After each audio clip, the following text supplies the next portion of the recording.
Alrighty, we're pleased to have on today from Cowessess First Nation. He's the chief and a really talented golfer, exceptional person, and much more.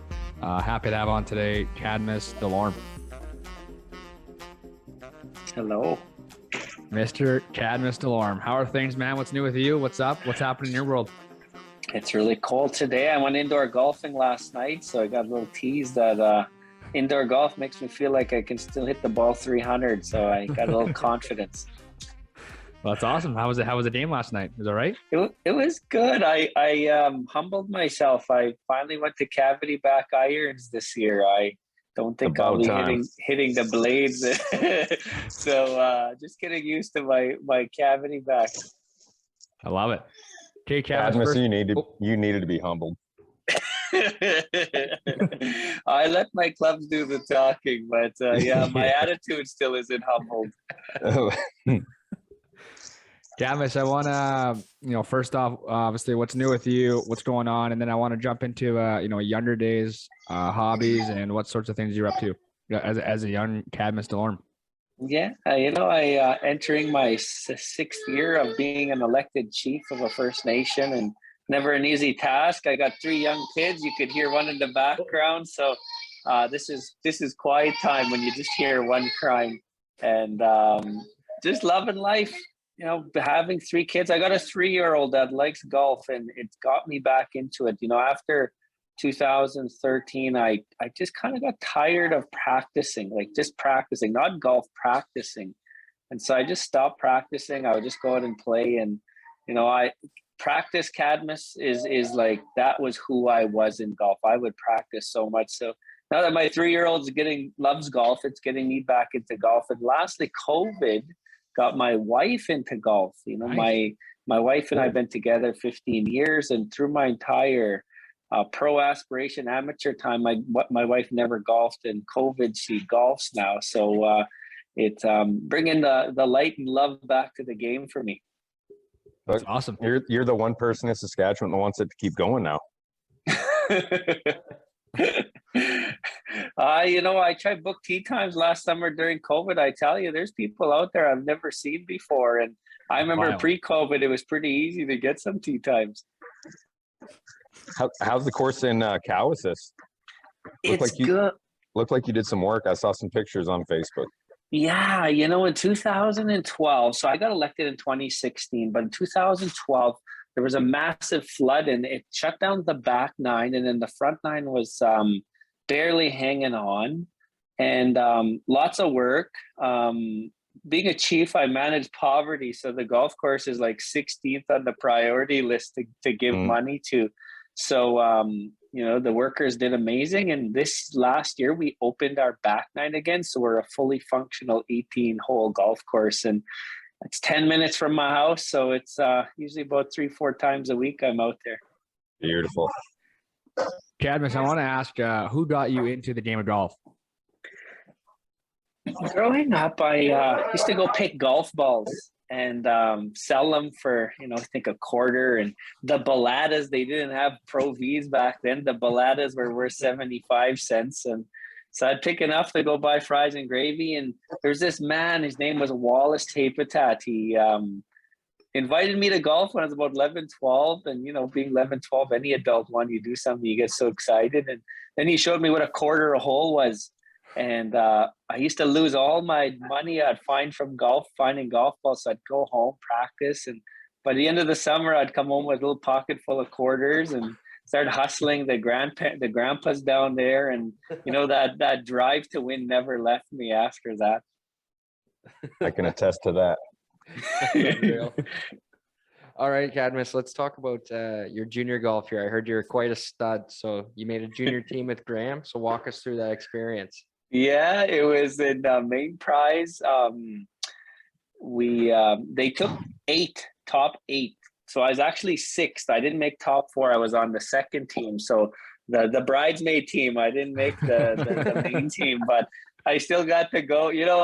Graham was awesome, but my BFF when we went to Windsor was Kent. Oh, there we go. Yeah, him and I hit it off well. Kent too. And, we hung out lots over there. Kent too. Eager. Oh yeah. Kent Eager. Sorry, I just say Yeah. Kent. No, we had him on the as show we too. know He's a it golf beauty. term. So, but Gray was awesome. Stay on top of things.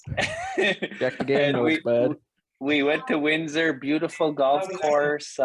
Had a good time. I got in trouble by the coach the night before. Of course, there was a batting cage. There was like a little amusement park by our hotel, and coach got mad at me because we went to the batting cage just to go fool around, and he didn't want me to get hurt. But I didn't get hurt. But kind of had to. I learned You my let first Happy humbling Gilmore. experience there is you don't go against coach's orders. He gave me a little talking that night, but I had a good time. It was at Windsor. Main prize is where I made the team. I sixth, and kind of gave me that motivation to know I could get into amateurs and mid amateurs later on. Who was the coach, Cadmus? Oh, I was thinking of his name a couple of years ago. I couldn't remember his name. He had a son that was on the bridesmaid team with me too.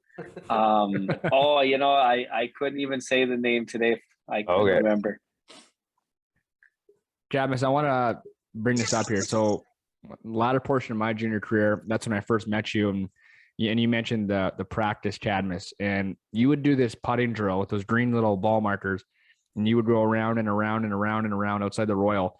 Number one, my back hurt from watching your back, and if you missed the putt, you would like continue to do it again. And people said just how hard you worked. Where was that, the drive, and where do you find that? I don't think there's many players that do that today, let alone back then. I learned the putting game from Phil Mickelson. I used to put five coins down. I call them coins. They're 5 little glossy green ball markers. And I do 3 footers, 4 footers, and 5 footers. And I would do them in 3 footers. If I missed one of the 5, I had to start all over. And so I had to make 5 in a row. Then I'd start at the next spot. So you literally do 5 times 5, 25 putts.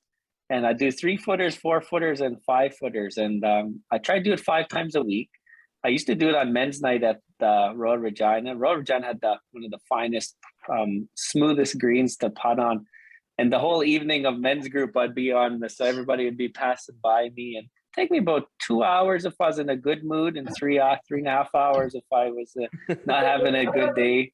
It used to be my mediation. It used to be my therapy, but it also gained the confidence when I would step up, being 3 back of Tori, chasing him on the golf course, knowing my flat stick, just get me on the green and I'll catch Tori. That was kind of my mentality. You're the biggest liar I know. Suck it, Tori. Oh. All right. Hey. Cadmus, go ahead, Tori. I was just gonna ask one thing about Chief. Like, how are you one of the younger chiefs in the country, or how does that work? I was first elected at the age of 32. So I'm no, hang on. How old was I? I'm 39. I'm 33 years old when I first got elected. At that time, I was quite young. Today, there is a lot more younger chiefs being elected. Okay. I'm not the youngest in Canada, but I am definitely not the average age of a chief, nor do I look like how a chief would look. I barely got any gray hairs, and so give it time. I got a gray hair for every month I've been elected. So there, I plucked them. And I just couldn't keep up, so I stopped plucking them. There you go. No, I was just curious because I thought you were awfully young, but I'm very proud of you, man. That's awesome. Yeah. So thank you, brother. All right, Cadmus, we're gonna get into your amateur golf here. You were a runner-up in the 2010 SAS Mid-Am, and then went on to win the next year. I can assume that you had a little chip on your shoulder going into the next year. Yeah, Cowessess. Oh, Tori was just spot on. He played a good week. I played a good week. Cowessess was a tough golf course. It was not an easy track at all, and I was just happy to make it top 2. I remember hole 17. I always, when I'm back at Cowessess, I still remember this. I knew I was 1 ahead from 3rd place. Tori was already, he won it. He wanted by hole 16, 15. He was getting ready for his speech, and I was just trying to hang on to 2nd. And so on 17, I hit my ball to the right. I hit my 2-iron. If I'm nervous, I got a 2-iron. I just 240 it down the middle, and pushed it a little bit, and I went into this shrub, like this little duck bush shrub. And I'm like, oh my gosh, I'm going to hit myself into third here. So I get there and I called the rules official over because my back heel was on the road. I was like, hey, don't I get a drop here? Like, look at my back heels on the, and the rules official's like, but you're in the bush. I was like, no, I'm on the road. I was like, check the rule book. I want a second reading. I told him I want another rules official. And second rules official came over and they said, yeah, your foot's on the road. You're entitled to a drop. So I took my drop, part 17, part 18, and I won second, I think by one stroke. And Tori and I went on and had a good nationals. And, you know, that gave me motivation to the year after, where kind of Tori and I were an opposite, where I remember in Lloydminster, I was asking Tori some questions on hole 14, and he's like, are you doing your winning speech? Because we're not done yet, he told me. So, yeah. Cadmus, I remember. So what you're talking about 17, and in no way, shape, or form am I trying to toot my own horn. I was just trying to help you. When it started, you were asking about where to drop for an unplayable. And I was like, damn it. Like, I said to the official, I was like, I can't give him advice, right? And he goes, no. And I was like, can I ask him a question? Because I have his card. He goes, yeah. I said, Cadmus, are you taking an unplayable or are you taking a drop for the cart path? And then you're like, oh. Well, Wow. we were there for 20 minutes. I remember that, Tori. I'm glad you reminded me of that, because I was just trying to think, oh my gosh, I'm in this little shrub, but that is correct. Yeah, you were screwed. Hey, good guy, Oh. Tori. Wow. I didn't think you'd do that, Tori. Super nice of you. That's Just ask a Tori. question.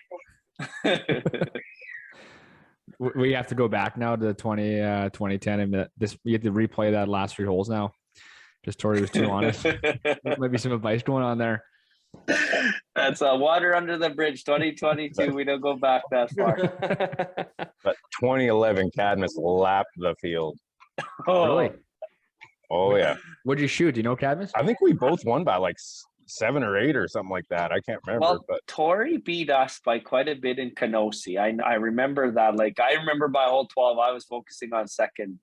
And Lloydminster course sets up so good for my game, and my game was pretty solid that 4 rounds. And yeah, I think I was like -9 or something like that. I was almost in double digits.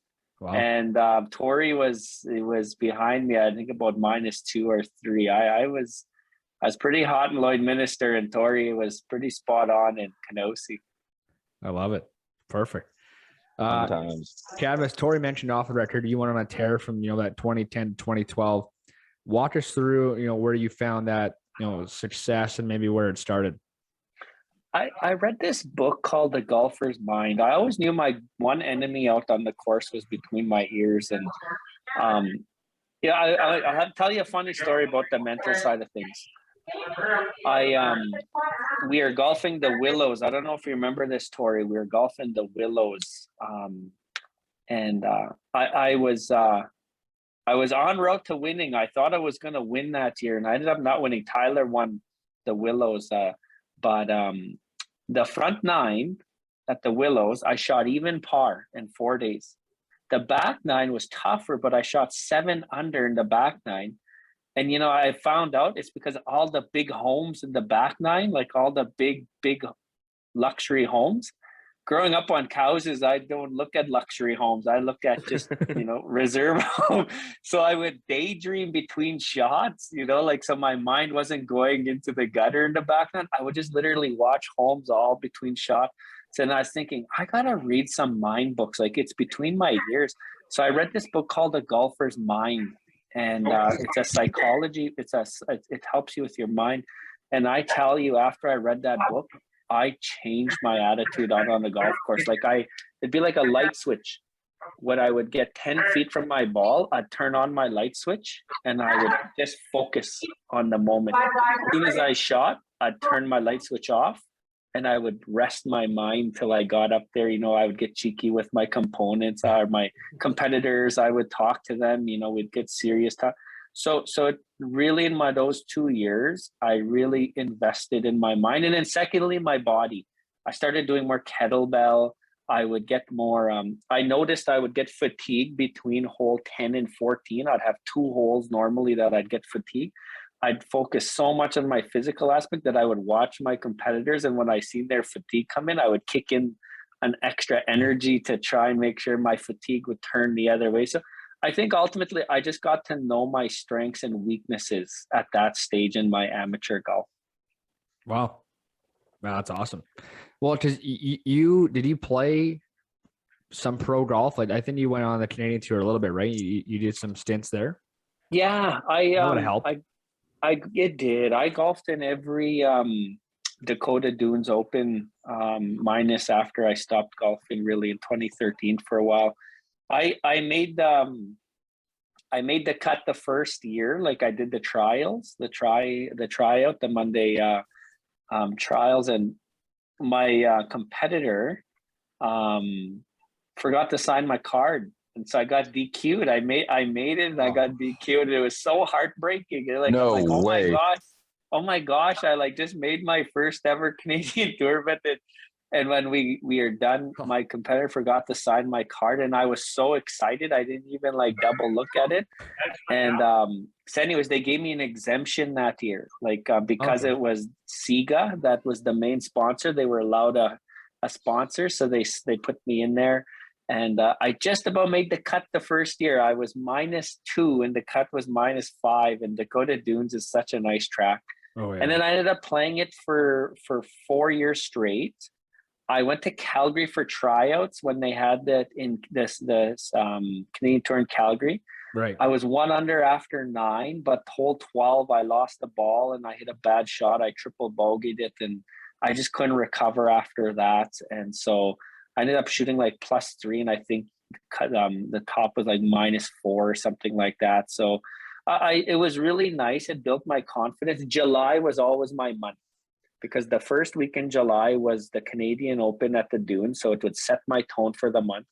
The second week was the amateurs. The third week was the mid-amateurs. So I literally had 3 weeks of non-stop competition. And so, that's why by the time I'd get to Torrey, I was always so warmed up from the Canadian tour to the amateurs, and then it was Torrey and I on my third week in July. I waited for him to get worn out. That's the only chance I had. But Cadmus, on a serious note, you were talking about your mental game. I think that's one of the things, aside from your stunning good looks, that I admire most about you. Like your attitude on the golf course and off the golf course. It's like, does this guy ever have a bad day? It's like, you can make a double and you're still yucking it up with the boys. But I'll thanks for that, Tori. That caramel colored skin, I know it does kind of get some people sometimes in the good looks.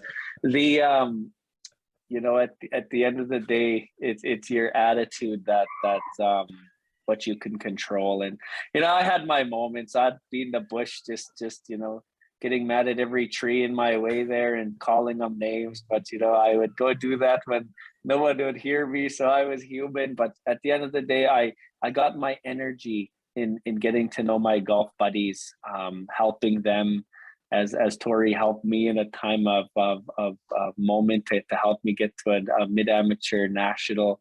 And today that's what I miss. I miss that rush of coming down hole 17 with 2 to play, and you're like 1 behind or 1 ahead. I miss that. But secondly, it's just getting to know your golf buddies, like just laughing and, on the course, watching each other at your best and your not so best, and then going to have a ginger ale after and kind of teasing each other about the odd thing that happened out there.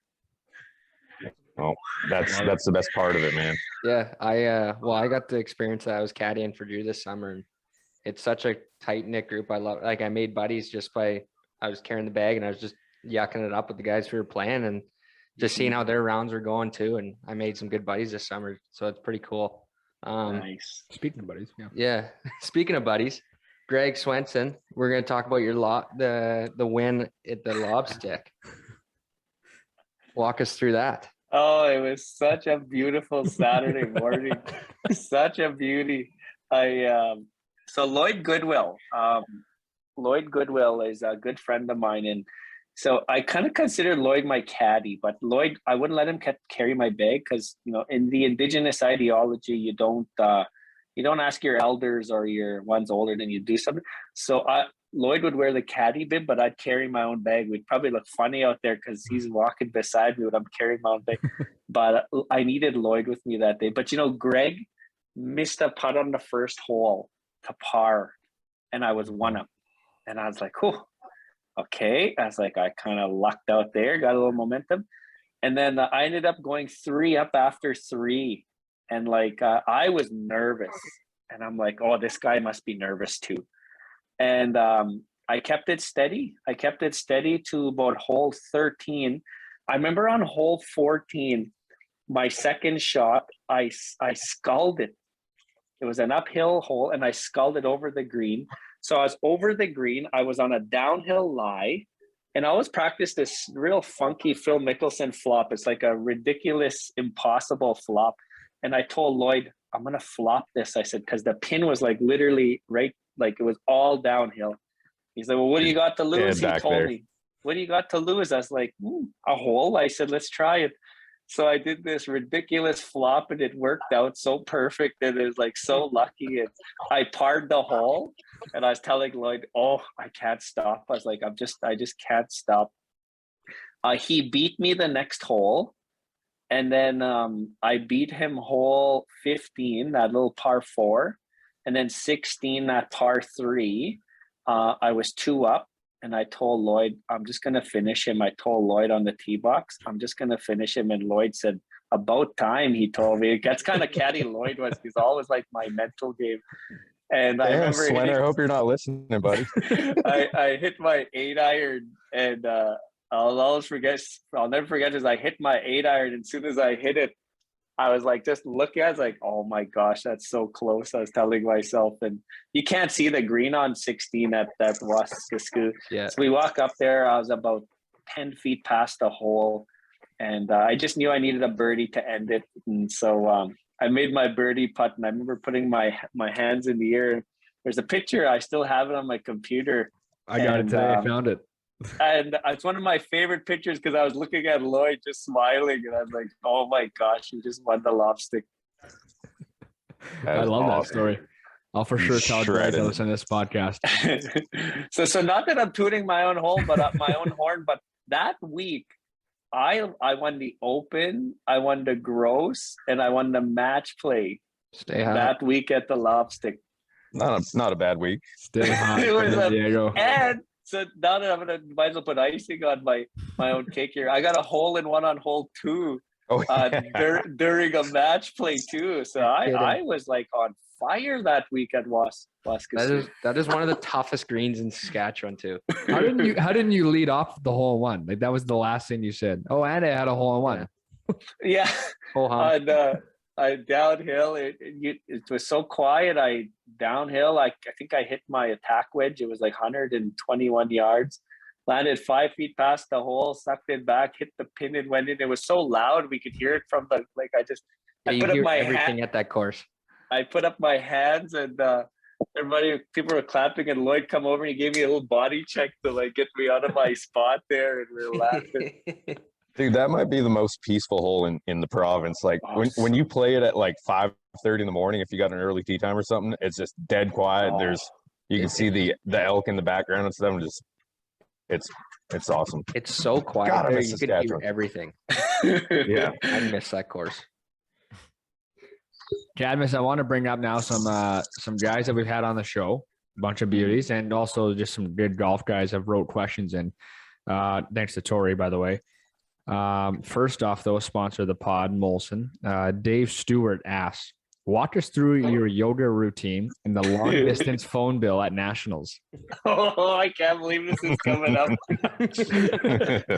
So there's 2 questions. I can't believe someone remembers the long distance phone bill. So I'll start off with the yoga.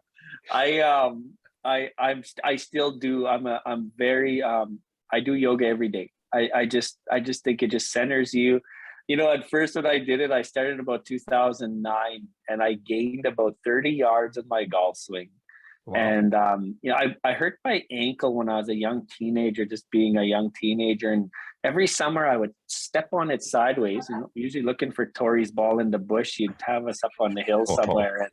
And so, so I used to tweak my ankle every year on the golf course. So after yoga, my ankle almost never. So, sometimes when I do rubies, you'd hear me at like 5:30 in the morning, like just like grunting really softly if you were a double queen bedroom, and you'd see me doing yoga on my side of the room. So I still remember that in Ottawa when we roomed together. He'd be up at like 5 in the morning.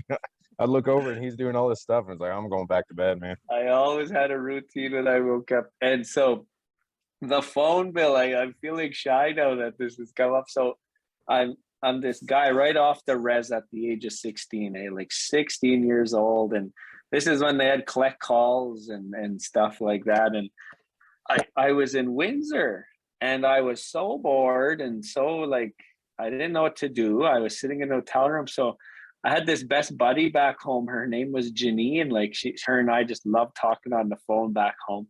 So I picked up the hotel phone in our room and I called it just to see what it would do. And she answered, and I was like, "Oh, there I can call you." And so we talked for like an hour, just being teenagers, and hung up. I talked to her about every day for an hour on the phone, and come to check it out in Windsor. And the coach comes up to me, or somebody come up to me and said, "You got a $360 phone bill in your room." I'm like, "What?"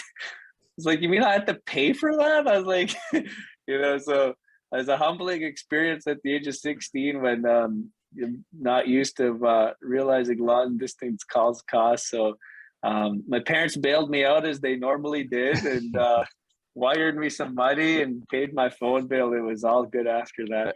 Hey, Ripper, Unbelievable. I guess that's the term is now best buddy. That's buddy. All right, another one in here is from Daryl Bitts. He asks why you bought bright blue contact lenses for the 1999 Canadian Juniors.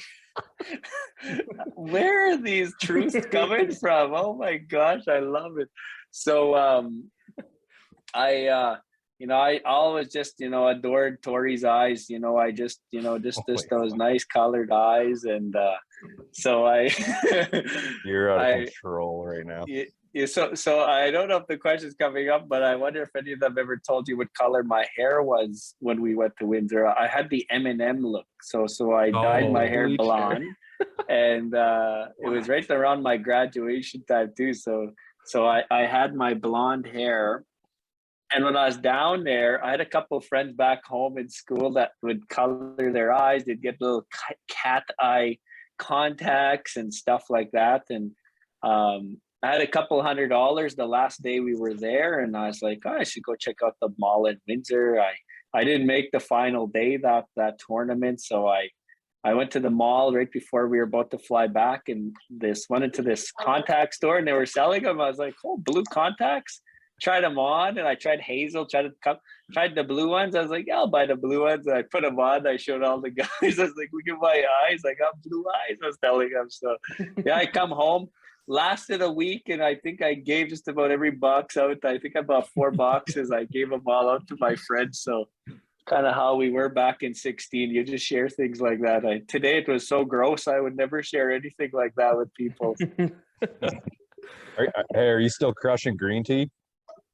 You know what? I still have my green tea. I'm a soda water guy now. I still have my green tea when, but not as consistent as I used to be. Dude, you were religious when we were rooming together. The old Tim Hortons green tea was downstairs to the Tim Hortons around the corner.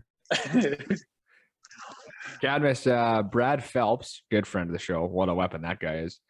Asked how hard it was to get him to do yoga with you. Brad. Hope you brought I a skid first steer. got to meet Brad and all of them when we went to the nationals. When my first big year with the mid-avs, and I tell you, going with the amateur team, it was cute. Like, just some young men, we would hang out in the dressing room, kind of laugh around, talk about things like we're talking about. But you go with like the mid-am team, and they're so mature. It's just like you're in the bull fence at the farm. Eh? They just know their stuff. They're welcoming in the Newfoundland team. They're sitting in there. They're all just talking old times. And so I was with Brad, and I was showing him some yoga moves, and I tell you, I thought we were gonna have to call in the backhoe to get him out of that pose there. It was quite tough. So I told Brad, just stick to whatever you're doing. If you can touch your toes, you're doing a lot. So This is unbelievable. I love it. These stories are awesome. All right, Phil Gross asks, is it true that you played with only one club at nationals because you hurt your back? It was a weapon, by the way. Hi, Phil. It's a weapon. I don't know if it was one club, but I hurt my back at the juniors. I don't know what I was doing. It wasn't in the batting cage, I'll tell you that, because coach, if he's listening, I didn't hurt my back in Water the batting slide. cage. I blame it on your best buddy. So I had to pull out the old trusty 7-iron just because I had to hit some fairways and just wasn't feeling it. And no matter what I was doing, my back was hurting. So I do recall me going to the 7-iron more than anything, especially off the tee. But that was just to make sure I got to the hole without losing too much golf balls. All right, Wow. Cadmus, I want to get into obviously what you're up to today. And, you mentioned earlier you played golf yesterday, but, your new career, obviously, as in 2016, you're the Chief of Cowessess First Nation, doing great things. Walk us through, your new journey and, how you're liking it so far and just, yeah. Being an elected official is you got a lot of bosses. You got a lot of people telling you what to do. You got to take a position. That's the biggest challenge about being an elected official is you got to eventually take a position. When I got elected in my first term, so I'm serving my second term. When I got elected in my first term, first off, I had no political background, and I ran for like the top position, the chief, because in First Nations politics, there's counselors and there's a chief. And so I told people I'm going to run for chief, and I got my undergrad degree in business, and I wanted to be a really good chief. I kind of knew I was going to be an elected chief by then. And I was like, I should get my master's just to make sure I'll be a really good chief. So because I grew up First Nation and I went to First Nations University of Canada, I really knew the Indigenous ideology perspective and, the challenges, the opportunities. So I got my master's at a school called the Johnson Chiama School of Public Policy. And it was very non-Indigenous, and it allowed me to see both sides of the coin, understand how Parliament works, how our legislative office works, and so forth. And when I got elected in my first term, I got elected with 86% of the electoral vote. So like I beat the other four combined. And being a Not chief, a big deal. being a chief, you got to make some tough decisions. And this is what I define being a leader. You're given 2 suitcases the day you're elected. Your first suitcase is all the optimism that's why you ran. The people believed in you. You got so many ideas. Then you're given a second suitcase, and it's all the things the prior elected officials never ever finished. And some of them are pretty, like they're very uncomfortable. They're not popular things. And you can do one of 2 things. You can put that second suitcase under your desk and just ignore it and just focus. I decided with my council, let's open up that second suitcase. And we dealt with some pretty outdated stuff to just make sure that it was addressed correctly. My second election, I got elected with 75% of the electoral vote. And some of my good friends, we weren't really friends after. And I don't take things personally. I know when you're a chief, you're going to piss people off all the time. And so, but I always made sure I did things in the most professionalism. And, my second term here, some of the people in my first term who I knew didn't like me, they really like me now. And some of the people that liked me in my first term don't like me. So I lead with heart, and it really bothers me when someone doesn't like me. I just know that's politics. So yeah. I love it. In my last comment to this, golf taught me so much to be in this position. The integrity, if you find your ball in the bush, no one will ever know if you moved it, but you will know. You know, if you want to be true to yourself, then play the ball really as it lies. And that's how I look at leadership. Just because people ain't watching me, I still have to have my highest integrity in everything I do. And secondly, always make sure you help others, watch where their ball goes, and if you can help them out, take 5 minutes and help them out. So golf has taught me so much into where I am today, and I love it. I don't think I can do it forever. I would become miserable after a while. This being an elected official in 2022, it's just nonstop for pressure, but I really enjoy where I am right now. Cadmus, I don't want to get you in trouble in case they listen, but whoever doesn't like you, they're out of their mind, because they'd be the first person that I've ever met that didn't like you. Yeah, agreed. I have 2 points. Number one, every time I look for someone else's golf ball, I find it. When they look for my ball, they never find it. So I don't know on that one. Yeah, I remember that. In Nipwin, I find everyone's ball. Where's mine? I make 8. Okay. So number 2, Canvas, I have to, because I'm uneducated on this. Is it kind of like a like presidents? You can run twice, or can you run 3 times or 4 times, or can you go forever? Like I'm just Yeah, no worries, please. I love these kind of questions. So every First Nation has their own election act, and so in the Cowessess election act, as long as it's popular vote, I can run as many times as I want. okay. Cool. So you're going to be chief forever. So, Cadmus, what made you get into politics then? Like, was it a family member, or were you just wanted to do it?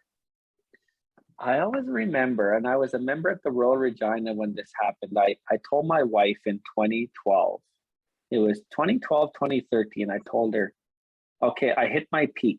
I was like, I can stay an amateur golfer and make, gift certificates, and or I can try to become a professional. I was like, I was at a stage in my golf career in 2012, 2013 where I knew I had it. I had the game, but I also, it's either I do it or I don't kind of thing. Like Yeah. It's either, get on the boat or go sail somewhere else. And so my wife and I had a long talk. I was quite a couple $1,000s in debt, just maintaining my amateur status. My wife and I were just finishing our undergrad degrees. Scholarships were barely getting us by. And told my wife, I was like, I either stop golfing and just work on my education and become a leader, or I moved to Arizona and try and pursue my card at becoming a professionalized. And my wife agreed. And so we had a long talk about it. I took a trip down to Arizona, not to pursue my card, but just to go feel it out, and went down there for a week, stayed at my buddies at Mesa, and realized there was 1,000 other Cadmuses down there trying to pursue their card. And I came back home and told my wife, yeah, I think I'll just go back to school. And I was like, the risk was too high, like for how much debt I was incurring. And, my parents did everything they could to help, but, my parents, they weren't really well off themselves either. They did everything they could to try and help. And so at that point, I told my wife, I want to help my people. I want to help my First Nation. And at that point, I started to grow my portfolio to become the chief. And that was back in 2012. And I wanted to be a great chief. So it took me 4 years to really know when my time was. And in 2016, I was elected chief. Awesome. Wow. I love it. Okay, Cadmus, we're going to go to our segment called Questions from the Gallery, sponsored by Rubber Co. Rubber Co was founded in 2021. It's made out of 100% recycled tires. They have lots to offer, such as rubber parking blocks, rubber ramps, rubber flooring, or for hockey rinks, gyms, and our hockey training tools. Even our new rebounder deflector device. You can check them out today at www.rubberco.com or call today 306-541-9840. Think with your head and choose the right rubber. Right here, Rubber Co. Dang, that was well said. Cadmus, if you ever need rubber for anything out there, it's me. I know where to go now. Nice. He just said he has 3 little ones. He's gonna need some.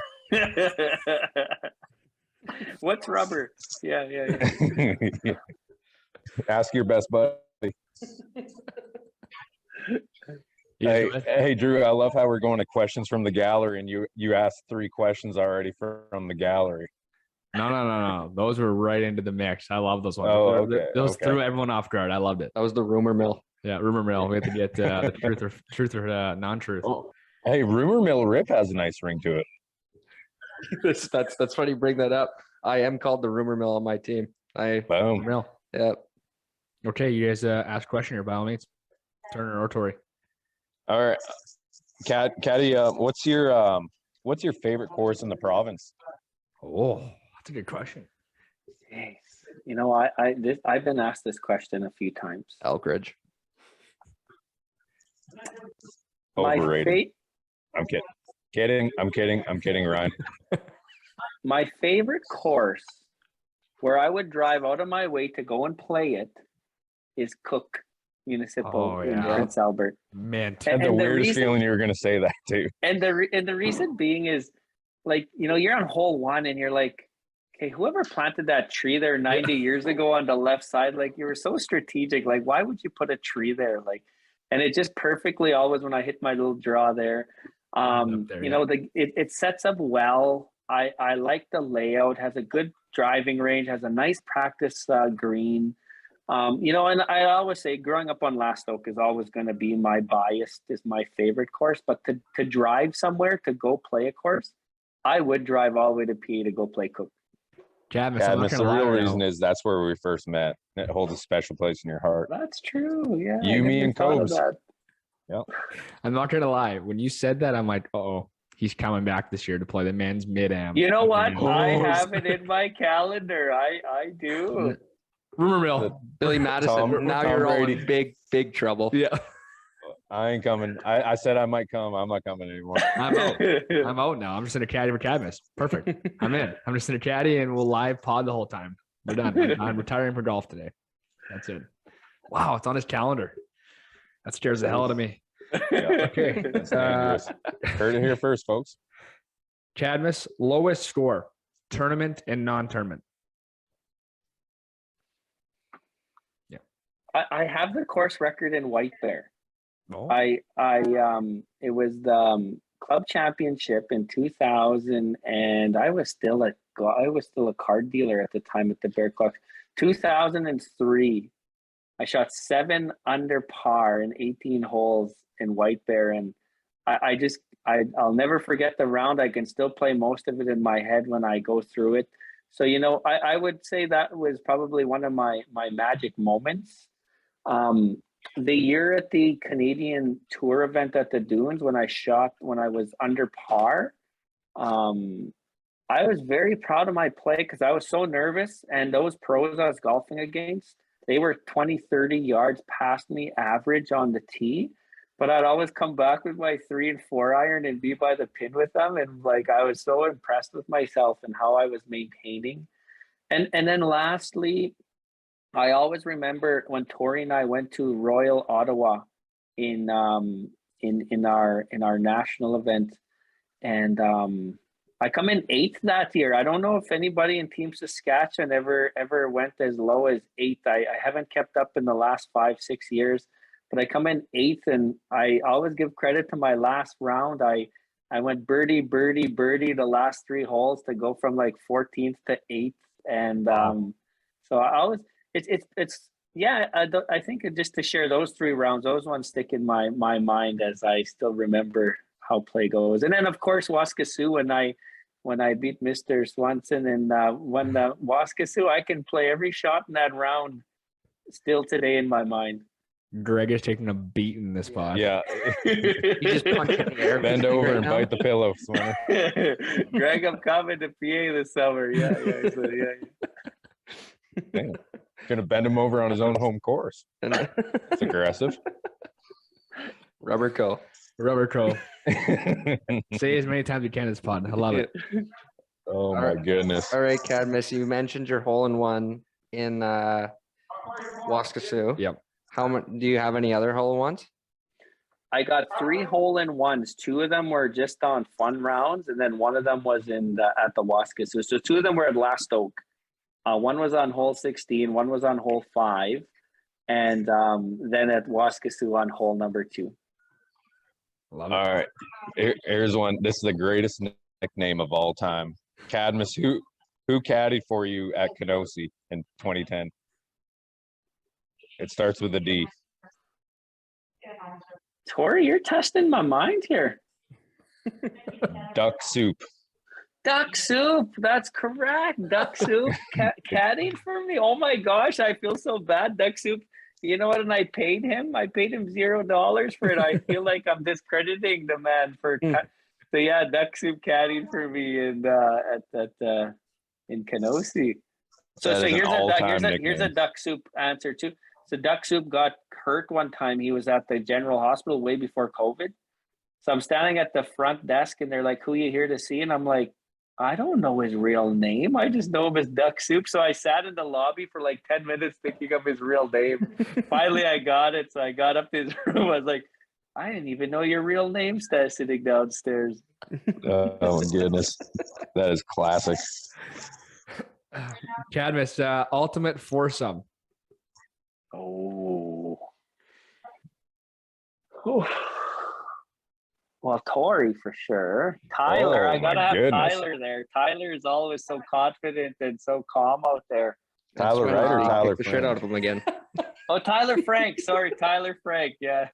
Tori, Tyler. Oh, you're making my fourth one so tough. You should have just said the ugly one. I'm kidding. I'll see T Frank. I'll see T Frank tomorrow. I can't name a fourth because I know there's other people listening. Let's just say if you're listening right now and you feel you're part of Force Cadmus, that's the fourth one right there. We'll say Duck Soup or your best buddy. What's his name? He's a curler. His wife and him are curlers. He's always such a Cobes. great Cobes. Colin. I got a quick Colin story. I got to tell it while I'm on Absolutely. podcast. Let's So go. I'm gonna say it in my terms. I chalked up Cobes at the match played lobstick. Like I don't know if anybody's ever done that, but I beat him with after 12 holes. And That's disrespectful. And you know what? I think the world of him. Like if there's someone out there that's my mentor, it's him. And so I shook his hand, and that was it. Eh? And even Lloyd, when we were kind of debriefing that, Lloyd's like, "You jocked him up." He was telling me, and I was like, "I kind of didn't I?" So anyways, the next morning we're in the clubhouse, and I'm sitting there eating breakfast, and Cobes come up to me and he tapped me on the shoulder, and I was like, "Hey, good morning." "Good morning, you little shit," he told me, and we both started laughing. I was like, "I'm glad you told me that." I feel so yeah. I would have to say Cobes would be my fourth just because I told that story. The man. A legend. Yeah, I got one. I guess this is my last one. Being chief and like I Googled you to try to find some what teams you made and this and that, and boy, dude, you're on the news nonstop. But anyways, being chief, like who's the biggest name that you've met so far? Because I'm sure you've met some big dogs. Well, Premier Mo, Prime Minister Trudeau, Anderson Cooper. Just them? I met so many people. Celebrity wise, it's more the politics of things and the interviews. But there's some First Nation people. I don't know if any of you would really know, but I'm a big fan of a guy named Phil Fontaine. He was once a AFN chief, and he was the chief that came out in the 90s to start talking about residential schools when it was never talked about. And after I went on the national news to talk about Maryville, my phone rang the next day, and it was like my moment. He's like, "Chief Delorme, this is Phil Fontaine." And as soon as he said that, I was like, "Oh my gosh, Phil Fontaine is just calling me in." And so, Passed out. and I was just in a moment of awe. He's like, "You keep speaking. You're speaking for me, Chief." I was like, "Thanks, Phil. I will." And so, yeah, I met some very respectable people in the last couple of years. There's a picture of Justin Trudeau and I on Facebook, and we're really close face to face, and my arms behind him. And he was such a personal guy when I met him. And Scott Moe and I, we're usually in the same conferences and speaking engagements lately, so we become pretty good friends over the time. And I think it just because I'm very political, I think my circle of people I've met lately has been very political as well. Right on. Cadmus, I have two more here. I don't know if you have any more, Turner. Favorite beverage after a round of golf? I know the answer. Ooh. Well, it goes in years. Like I used to be a chronic Diet Coke drinker. Like I don't drink alcohol. I drank alcohol in high school a bit, and I was done after that. I'd rather be the DD and stuff For like gas that. money for the boys. And I was I was funny sober. I couldn't figure out why I had to drink, so after a while I stopped. And so I used to be a chronic Diet Coke drinker, but I stopped drinking Diet Coke. And so in my prime time, after a round or a hot day, I would just crave a Diet Coke. Then I went to ginger ale. Oh, I'd always have a nice one, after a shower in the pro shop clubhouse. I'd go have a ginger ale. But now today it's bubbly. You will find a bubbly beside me. Just about all day long. I can sip this soda water all day long. Maybe say that one more time. Maybe we did an ad. We did a sponsor from Michael Bublé and the Bubbler Company. Bublé and I all day long. he told me when we first met or something, me and Cobes were going to go for a beer. And I think Cobes asked him, he's like, you want to go for a beer? This is at Cook. And he goes, I don't drink beer, but I'll drink ale, ginger ale. That's a good one. My jokes are pretty dry at one time, yeah. Canadian You're dry. the man. Cadmus. I have Canada dry. Nice shot there, Drew. That was good. Oh yeah. I wanted it too. Okay, there was the Rubber Crow questions from the gallery. I have one more question for you. We end the podcast with this one. A piece of advice for a young listener today, whether it's to be a pro golfer, a chief, prime minister, a doctor, you name it. Just some advice for a young listener that's listening right now, on what it takes to, be successful. Number one, you got to chase yourself in 10 years. Like that is a given. Like put yourself where you want to be in 10 years. If it's a pro golfer, if it's an elected official, if it's, a sport you want to chase yourself in 10 years and do it one day at a time. And, understand some days it's going to be 2 steps forward and one day it's going to be 1 step back, but don't let that 1 step back, push you away. Secondly, you got one enemy in this world, and it's between your ears and your own thoughts. Your friends around you. You must have a circle around you of people who want you to get to where your 10 years is. If those people in your circle don't see you in that 10 years, then change your circle. Like you need to put people around you that are going to nudge you to get to that 10 years. And lastly, it's just a game. I wish someone would have told me this when I first started golf. I took it too seriously. I would take it home with me. I would get upset. I would get frustrated. But after I matured, I realized it's just a game when it comes to golf. Just go out there, have fun, do your best, leave it on the course. When you're done, just turn it off and turn it on like a light switch. But that's the advice I would provide. What an answer. God, what an answer. I love it. I wish I was half as cool as you right now. What a machine this guy is. Cadmus, don't leave after this. We're gonna wrap this up right now, but there it is. Chief Cadmus Delorme of Cowessess First Nation. Man, I had so much fun today. I haven't seen you in a long time. I want to see you in PA, but just don't shit kick me too bad for playing golf. You won't. He'll be in the last group and you'll be first out. Don't worry about it. Remember, I hit cavity backs now, so that should kind of tell a little bit about where my game's at today. Yeah, but you're the way you putt though, and your putting thing, like my back is aching right now just talking about this. So the way you prepare for things is incredible. You're doing great things right now. We appreciate you coming on today. Tori, thanks for setting this up. Yeah, we had a lot of fun today. Thank you for the opportunity. Loved it, Cadmus.